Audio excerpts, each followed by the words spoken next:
Hi అండి, రైతు సోదరులందరికీ నమస్కారం. నేను నరేష్ నాయక్, శ్రీరామ రైతు నేస్తం యూట్యూబ్ ఛానల్కి స్వాగతం, సుస్వాగతం. ఇవాళ మనం ముఖ్యమైన విషయాల మీద చర్చించుకోగలుగుతున్నాం. ఇంకోటి మీకు విలువైన సమాచారం అనేది ఇవాళ తెలియజేస్తాను. ముఖ్యమైన విషయాలంటే ఒకటి, ఏ పంట వేస్తే లాభసాటిగా ఉంటుంది, అలాగే దుక్కి మార్పిడి ఎలా చేసుకోవాలి, అలాగే పత్తి పంటలో ఎటువంటి మంచి best seeds, branded company seeds ఏమైనా ఉన్నాయో, లాస్ట్ ఇయర్ బాగా కాసినాయి, మంచి దిగుబడి వచ్చిన సీడ్స్ ఏమైనా వాటి గురించి మీకు తెలియడం ఈ వీడియో ద్వారా తెలియజేస్తాను. అలాగే ఈరోజు ఏ పంట లాభం ఉంటుంది అంటే, మనం గత సంవత్సరం చూస్తే మిర్చి చాలా దారుణంగా రేట్లు తగ్గిపోయినాయి. అలాగే పత్తి పంటకు కూడా యావరేజ్గా రేటు ఉంది. అలాగే ఈ సంవత్సరం రైతులు పొగాకు వేశారు. పొగాకు కూడా కొన్ని ఏరియాలో అంటే మన కర్నూలు సైడ్ కానీ, ఓర్వకల్లు, ప్రకాశం డిస్టిక్లో, ఇటు గద్వాల సైడ్ కానీ బాగా సాగు చేశారు. అది కూడా రేట్లు లేక కొన్ని చోట్ల కొనుగోలు కూడా చేయట్లేదు. అలాంటి పరిస్థితి ఉన్నది. కాబట్టి ఏ పంట వేస్తే లాభం వస్తుంది, ఏ పంట వేస్తే మంచి దిగుబడి వస్తుంది అనేది ఇవాళ మనం చర్చించుకోవాలి. ముఖ్యంగా నేను చెప్పదలిచింది ఏంటంటే, నా అనుభవంతో, నాకున్న 20 సంవత్సరాల అనుభవంతో ఈరోజు మీ రైతులకు తెలియజేసింది ఏంటంటే, ఏ రైతైనా ధర ఎక్కువ ఉన్న పంటనే వేస్తారు. ఏ రైతైనా ఏ పంటకి ఎక్కువ ధర ఉంటే ఆ పంటనే వేస్తారు.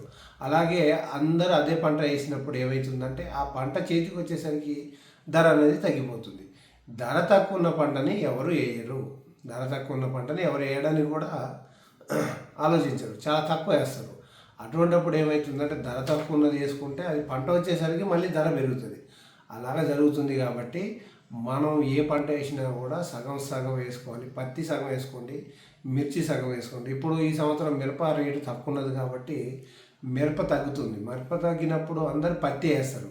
ఆ పత్తి వచ్చినప్పుడు పత్తి పరిస్థితి కూడా రేపు ధర లేకనో దిగుబడి రాకనో ఇబ్బంది అవ్వచ్చు. కాబట్టి సగం పత్తి వేసుకోండి, సగం మిరప వేసుకోండి. అది నా సూచన. రెండోది, మన దుక్కి మార్పిడి ఖచ్చితంగా చేసుకోవాలి. ఏ రైతు అయితే పోయిన సంవత్సరం మిరప వేశారో ఆ మిరప వేసిన దుక్కిలో దున్నుకొని పత్తి వేసుకోవాలి. పత్తి వేసుకోవడం వల్ల చాలా బెనిఫిట్ ఉంటుంది. ఒకటి, పెట్టుబడి, అడుగు మందులు అనేవి చాలా తక్కువ పడతాయి, పెట్టుబడి తగ్గుతుంది, దిగుబడి ఎక్కువ వస్తుంది. అలాగే భూసారం పెరుగుతుంది. ఎరువులు వేసి భూసారం అనేది అంతా క్షీణించిపోతుంది. ఇప్పుడు మనం పత్తి వేయడం వల్ల ఏంటంటే, పత్తి దాంట్లో ఉన్న కెమికల్స్ అంతా పీల్చేసుకొని మీకు తక్కువ, అంటే ఎరువులు తక్కువ వేయడం, ఒక 2-3 సార్లు వేస్తే, 2 సార్లు వేస్తే సరిపోతుంది. మిరప దుక్కులో 2 సార్లు అడుగు మందు వేస్తే సరిపోతుంది. కాబట్టి తక్కువ దిగుబడిలో ఎక్కువ పంట అనేది తీయవచ్చు, భూసారం పెరుగుతుంది. అలాగే పంట మార్పిడి చేసుకుంటే మీకు భవిష్యత్ కాలం పంటలు పండించుకోవడానికి అవకాశం ఉంటుంది. అలాగే ఈరోజు ఇంకో ప్రధానమైన అంశం ఏమిటంటే, పత్తికి ఎటువంటి షీడ్స్ అయితే బాగుంటాయి, ఎటువంటి షీడ్స్ పెట్టాలి, బ్రాండెడ్ కంపెనీ, పోయిన సంవత్సరం బాగా కాసిన ఎటువంటి రకాలు ఉన్నాయనేది వాటి మీద మీకు చెప్తాను. దాన్ని చూసి, అలాగే మీ దగ్గరలో మీకు తెలిసిన, మీకు ఏవైనా మంచిగా ఉన్న విత్తనాలు మీరు చూసిన షీడ్స్ ఉంటే అవి కూడా వేసుకోండి. నాకు తెలిసి బ్రాండెడ్ కంపెనీ అంటే, కంపెనీ అనేది సొంతంగా గింజ తయారు చేస్తుందా లేక బయట కొనుక్కొచ్చి ఇక్కడ మార్కెటింగ్ చేస్తుందా అనే దాన్ని బట్టే మాట్లాడతాను నేను. బ్రాండెడ్ కంపెనీ, పెద్ద కంపెనీలు, మల్టీనేషనల్ కంపెనీలు, వాటి గురించి చెప్తాను. ఇందులో నంబర్ 1 వచ్చేసి US 7067. ఇది గత 3-4 సంవత్సరాల నుంచి బాగా, అంటే బాగా నంబర్ 1గా ఉన్నది. దాన్ని మించి ఏ సీడ్ లేదు, ఫస్ట్ స్థానంలో ఉంది.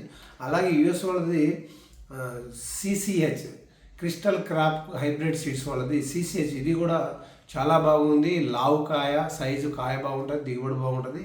369 అనేది మంచి రకాలు. ఇది కూడా వేసుకోవచ్చు. ఇది కూడా బ్రాండెడ్ కంపెనీ. వీళ్ళు సొంతంగా షీడ్ అనేది తయారు చేస్తారు, సొంతంగా అనేది మార్కెటింగ్ చేస్తారు, అంతే తప్ప వీళ్ళది పెద్ద కంపెనీ.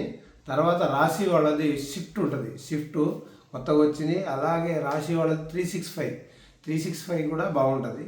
తర్వాత రేవంత్, ప్రవర్ధ్ సీడ్స్ వాళ్ళది రేవంత్, అది కూడా బాగుంటుంది. అలాగే రాయల్ సీడ్స్ వాళ్ళది జేబేరీ. ఇది కూడా గత 2-3 సంవత్సరాల నుంచి మంచి కాపు వస్తుంది, కాయ సైజ్ బాగుంటుంది. అలాగే న్యూజివీడ్ సీడ్స్ వాళ్ళది ఆద్య, ఆద్య, నవనీతు, 2 రకాలు ఉంటాయి. ఆద్య, నవనీతు 2 బాగుంటాయి, కాయ సైజ్ వస్తుంది, బాగుంటాయి. అలాగే వేదా సీడ్స్ వాళ్ళది ప్లాటినం కూడా కాయ సైజు రావడం, దగ్గర కాపు రావడం, అలాగే గులాబీ పురుగు తట్టుకోవడం, ఇవన్నీ ఉంటాయి. ఇవి నేను చెప్పిన బెస్ట్ కంపెనీలు, బ్రాండెడ్ కంపెనీలు, సొంతంగా సీడ్ తయారు చేసుకొని పెద్ద పెద్ద కంపెనీలు ఇవి. ఎక్కడ కూడా బయట నుంచి సీడ్ తేవరు, వాళ్ళే తయారు చేస్తారు, వాళ్ళే మార్కెటింగ్ చేస్తారు. కాబట్టి ఈ కంపెనీలనే నేను చూస్ చేసుకోవడం జరిగింది. ఈ చెప్పిన రకాలన్నీ కూడా కాయ సైజు లావు వస్తుంది, కాటన్ పత్తి అనేది గింజ ఉంటుంది, తూకం వస్తుంది. అలాగే గులాబీ పురుగును కూడా తట్టుకుంటాయి, BT2 అనమాట. గులాబీ పురుగును కూడా తట్టుకొని మంచి దిగుబడి 15 నుంచి 20 క్వింటాల దిగుబడి ఖచ్చితంగా వస్తుంది. కాబట్టి ఈ షీడ్స్తో పాటు మీకు తెలిసిన ఇంకా మీ దగ్గరలో మీ ఊళ్ళలో మీరు చూసిన మీకు అందుబాటులో మంచి షీడ్స్ ఉంటే అవి కూడా వేసుకోండి. నా సజెషన్ ఏంటంటే ఈరోజు ఈ షీడ్స్ అనేవి మల్టీనేషనల్ కంపెనీలు, బ్రాండెడ్ కంపెనీలు, వీళ్ళు సొంతంగా షీడ్ తయారు చేసి మనల్ని మార్కెట్లో ఇస్తారు. దీంట్లో ఎటువంటి కల్తీలు కానీ ఉండవు. అలాగే పత్తి షీడ్ కొనే రైతులకి కూడా విజ్ఞప్తి ఏంటంటే మనం ఏ డీలర్ దగ్గర తీసుకున్నా ఖచ్చితంగా బిల్లు తీసుకోండి, MRP ప్రైస్ ప్రకారమే తీసుకోండి. కొంతమంది ఎక్కువగా అమ్మేటోళ్ళు బిల్లులు లేకుండా వేయడం అలాంటివి జరుగుతున్నాయి. కాబట్టి అలాంటివి చూసి మోసపోకండి. అది ఊళ్ళల్లో తిరిగి మేము ఇస్తామని చెప్తారు, అలాంటివి కూడా కొనమాకండి. ఎందుకంటే అవి రేపు ఫేక్ ఉన్నాయంటే మనం దాన్ని ఏం చేయలేము. వాళ్ళకి బిల్లు ఉంటే ఖచ్చితంగా జవాబుదారీ ఉంటుంది, వాళ్ళకి బాధ్యత ఉంటుంది, రేపు ఏమైనా మనం అడగవచ్చు.